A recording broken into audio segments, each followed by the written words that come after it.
మనందరికీ తెలుసు తిరుమల తిరుపతి దేవస్థాన ప్రసాదం తిరుమల లడ్డు అపవిత్రం పైన ఎంత చర్చ జరుగుతుందో మనందరికీ తెలుసు. ఆ క్రమంలో ఈరోజు చంద్రబాబు నాయుడు గారు యజ్ఞం చేపట్టిన, పవన్ కళ్యాణ్ గారు దీక్ష చేపట్టిన వాటన్నిటి అంశాల వెనుక గత ప్రభుత్వం యొక్క నిర్లక్ష్యం, అదేవిధంగా అహంకారం కనిపిస్తూ ఉంది మనకి.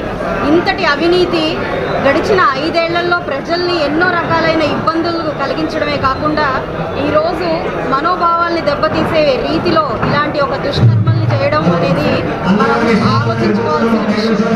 ఎందుకంటే తిరుమల తిరుపతి దేవస్థానం అనేది ఎక్కడో ఆంధ్రప్రదేశ్లో చిత్తూరు డిస్టిక్లో ఒక చిన్న వెంకటేశ్వర స్వామి గుడి కాదు. ఇది యావత్ రాష్ట్ర, అదేవిధంగా దేశ, ప్రపంచ ఖ్యాతిగాంచిన ఒక గుడి. అయితే ఈ గుడికి ఎంతోమంది భక్తులు నిత్యం కొన్ని కోట్లలో దర్శనానికి వస్తూ ఉంటారు. అదేవిధంగా ప్రపంచవ్యాప్తంగా కూడా అత్యంత సంపన్న గుడిగా ఇది ప్రఖ్యాతగాంచింది. అంతటి సంపన్నమైన భగవంతుడిగా గుడిగా ప్రఖ్యాతిగాంచిన గుడిలో కల్తీ జరిగింది అని అంటే 1000 రూపాయలు చేసే లీటర్ నెయ్యి 300 రూపాయలకో లేదంటే 200 రూపాయలకో విక్రయించడం అనేది ఎంత బాధాకరమైన దారుణమైన విషయం మనందరం ఆలోచించుకోవాల్సిన విషయం. అంటే ఇందులో కేవలం ప్రజల యొక్క మనోభావాలు ఏమైనా పర్వాలేదు, ఆరోగ్యాలు ఇంకేమైనా పర్వాలేదు అనే ఒక కుంచిత ఆలోచన మనం గడిచిన గత ప్రభుత్వ నాయకుల్లో, నిర్వాహకుల్లో చూసాము అన్నది ఇక్కడ విషితం అవుతుంది.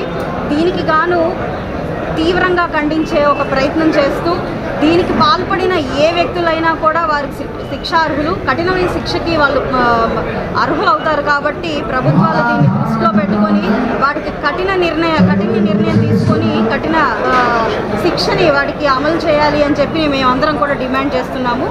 అదేవిధంగా ఈరోజు ప్రాయశ్చిత్త దీక్షని ఇక్కడ గోరంట్ల వెంకటేశ్వర స్వామి గుడిలో మన జనసేన అధ్యక్షులు ఆధ్వర్యంలో బొనబోయిన శ్రీనివాసరావు గారు, అదేవిధంగా గాదె వెంకటేశ్వరరావు గారి ఆధ్వర్యంలో వారు చేపడుతున్న, అంటే పవన్ కళ్యాణ్ గారి దీక్షకి వారు మద్దతుగా దీక్షని ఈరోజు చేపడుతున్నారు. వారి మద్దతుగా తెలుగుదేశం నాయకులైన మేము, కార్యకర్తలం అందరం కూడా వారికి ఈరోజు మద్దతు పలకడం జరిగింది. ఇలాంటి ఒక కుంచిత ఆలోచన చేసిన ప్రభుత్వాల్ని మనం ఎన్నటికీ కూడా హర్షించకూడదు. మనోభావాల్ని దెబ్బతీసే విధమైన ఈ యొక్క ప్రక్రియల్ని మనం ఎప్పుడూ కూడా ముందుకు తీసుకెళ్ళకూడదు. ఈరోజు మనం చూస్తూ ఉంటే మరీ అవివేకంగా ప్రశ్నిస్తున్నారు. ఎప్పుడో జరిగిన టెస్ట్కి ఇప్పుడు ఎందుకు అందరూ రియాక్ట్ అవుతున్నారు అని చెప్పి కొత్తగా మన మనసుల్లో ఒక రకమైన ఆలోచనని, అనుమానాన్ని వ్యక్తపరిచేలాగా ఈరోజు మాట్లాడుతున్నారు. అయితే గత ప్రభుత్వంలాగా ఏదో మీమ్స్ చూసి సోషల్ మీడియాలో చలామణి అయ్యే ఒక అంశాన్ని చూసి టక్కున ముందు వెనక ఆలోచించుకోకుండా అనాలోచితంగా మాట్లాడే, వ్యవహరించే నాయకులు మా యందు లేరు. అంత నిబద్ధత కలిగిన వాళ్ళు, రెస్పాన్సిబిలిటీతో ఉన్న నాయకులు ఉన్నారు.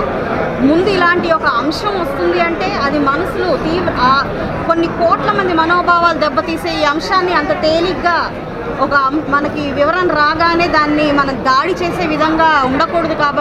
కాబట్టి దానికి తగినంత సమయం తీసుకొని నిజానిజాలు పూర్తిగా నిర్ధారించుకొని ఈరోజు బయట పెట్టడం జరిగింది. దానికి జరిగిన సమయభావానికి మళ్ళీ అప్పుడెప్పుడో జరిగిన టెస్ట్కి ఇప్పుడెందుకు మాట్లాడుతున్నారు అనే ఒక పిచ్చి మాటలు మాట్లాడుతున్నారు. ఇంకా తప్పు చేసి ద్రోహులుగా ఉన్న నాయకులు. కాబట్టి వీరందరినీ కూడా కఠినంగా శిక్షించాల్సిందిగా మేమందరం డిమాండ్ చేస్తూ ఉన్నాము.